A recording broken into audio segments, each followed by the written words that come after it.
Get your popcorn ready. Why it matters. Let's get it. Okay. Baby, we're coming. I'm bringing my luggage, and it's Louis, Scotty. It's Louis. That's straight Louis. Deion Sanders is officially the Colorado head coach, signing a 5-year, $29.5 million contract to leave Jackson State and join Colorado in the Pac-12. His new contract with Colorado is $2 million more than CU has ever paid a football coach, and it includes incentives that could make it even more valuable. Got $150K for 6 wins, $100K for each win after 6, $150K for a bowl berth, $200K for New Year's 6 bowl invitation, and $750K for a national title win. Now, before we dive into how this impacts Colorado and why this matters, let's reflect on how he fared at Jackson State. Jackson State, he inherited a program, had 4-8 record per the prior year. He compiled a 27-5 record after his arrival. Pretty good. I would say that's pretty good. They secured the commitment of number 1 high school recruit, Travis Hunter, in 2022, after he initially committed to Florida State. And College Game Day went to Jackson State University this year for the first time in program history. Deion single-handedly put the small HBCU institution on the map. Who talked about Jackson State before he got there? Not anyone. Now let's talk about CU and what they've been doing recently. CU have stagnated 2 winning seasons since 2006. They finished dead last, going 1-11 this year, and fired his coach after 5 games. Pretty damn good, right? It's been a rough go here in Colorado. Maybe it's as simple as Sanders, being young, hip, cool in a program that has long ago, become old and stale with coaches like Mel Tucker, stayed a year, gone. Carl Durrell bombed out in 2.5 seasons. Now, I'm not saying he's going to be, the end-all, be-all. He's going to be a lifer at CU. He might not be. But he offers something different, right? Previously, there was no alignment with administration. Resources were lacking. Vision was lacking. Forget about jumping into the transfer portal. Nobody wanted to transfer in, and they couldn't because of the school. Just some of the things that were in place. It was just not a good situation. What this means for CU and why it matters, let's start with recruiting. We already saw, this is kind of the big deal. We've seen a lot of this in the news. According to some sources, over 200 recruits and portal transfers reached out to Colorado within 12 hours of the news that Prime was hired, including 4 and 5-star caliber players. Oh, and Sanders told current Colorado players he's bringing all of his own players with him, i.e. his Louis luggage. You know what I'm saying? His son, current Jackson State quarterback, Shedeur Sanders.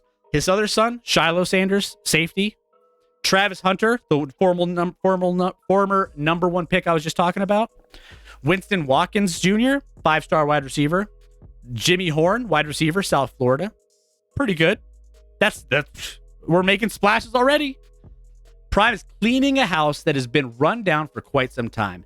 He did not hold back when addressing this topic to his team last week. Deion said, quote, "So I want y'all to get ready and go ahead and jump in that portal, because the more of you who jump in, the more room you make. We're bringing kids that are smart, tough, fast, disciplined, with character. We're going to try to make you quit. Some of those we don't run off, we're going to try to make quit." That's the offseason going to look like. I wanted ones that don't want to quit, that want to be here, that want to work, that want to win. I've got to get you to the breaking point so I know what I got. I don't want to get in the game and find out I got a Jane when all offseason I had a Tarzan. That's not going to work. Instantly, there was movement. Decommits started rising. 2023 recruit AJ Newberry, Texas running back. You got a California edge rusher, Brady Nassar, decommitted from Colorado. There were both of them, top 80 prospects nationally at their respective positions. CU players already entered the transfer portal in anticipation of Prime arriving, including QB Owen McCown, among others. Tons of guys that are kind of getting the hint, hey, probably don't need you. This is something that I don't think any other coach had the balls or even the freedom to do in the past. There was no standards, no culture. It was going through the motions of another we'll see kind of mentality. Not with Prime. Not this time. Also, NIL has arrived in Boulder. Colorado has already started raising money through the NIL Collective, a pool of funds raised by alumni for student athletes to make the school more attractive for football recruits. Between NIL deals and the transfer portal, the fortunes of college programs can shift dramatically from season to season, depending on circumstances, just like this one. What used to take a few years to build can now take a season or two to reflip and be from a shit program to a solid program. Finally, the reason that nobody's talking about and why this really matters in the grand scheme of things has to do with how this move affects the University of Colorado as a whole. Colorado is changing. School policy, academic standards, all of it is changing to make it easier for players to transfer to CU and in turn rebuild the football program, but it doesn't stop there. Historically, the transfer piece was based on the degrees that were offered, making it more difficult to lure players in and have them transfer credits to make them eligible. For example, physical education, general education were not offered at CU, and this is finally changing. Guys, this is huge. We have never seen anything like this. We have never seen the portal have such an impact to where it causes an institution to change their academic standards because it is so vital to the well-being of the university as a whole. CU Chancellor Phil DeStefano said, quote, "I am excited to announce that from this administration standpoint, we are working to give coach and all of the student athletes the tools they need to succeed. In conjunction with our facility partners, we are updating some of our transfer credit review processes with the program that seeks to enhance for all prospective transfer students, and student athletes, expedited assessments to transfer the ability of academic credits from one institution to be accepted at CU Boulder." Put it another way, simple terms, it'll be easier for Sanders to bring transfers from other schools. Theoretically, rebuild the football program, and in addition to general students transferring coming to CU. By the way, among Pac-12 programs, only Stanford and California from the summer of 2020 through 2022 acquired fewer football players via the transfer portal than CU's 10. Stanford had 1, California had 8. This also has a massive impact economically for CU. Is anyone from Scott? I don't know if you know. Chat, I don't know if you know. The Flutie effect, heard of it? Refers to Doug Flutie, a Boston College quarterback who successfully threw a Hail Mary to beat Miami in a nationally televised game in 1984. The general idea is that college applications surge following athletic success. Examples are pretty substantial here. Boston College saw a 30% jump in applications for the 2 years after Doug Flutie's Hail Mary in 1984. Applications jumped 13% at Auburn after Cam Newton led them to a BCS national championship in 2011. Florida Gulf Coast, remember them? NCAA tournament, 27% increase in applications after advancing to the Sweet 16 as a number 15 seed in 2013. Alabama's no different. You think Alabama didn't have their rise when Nick Saban came in and took over? 25,000 student enrollment to 40,000, 60% increase.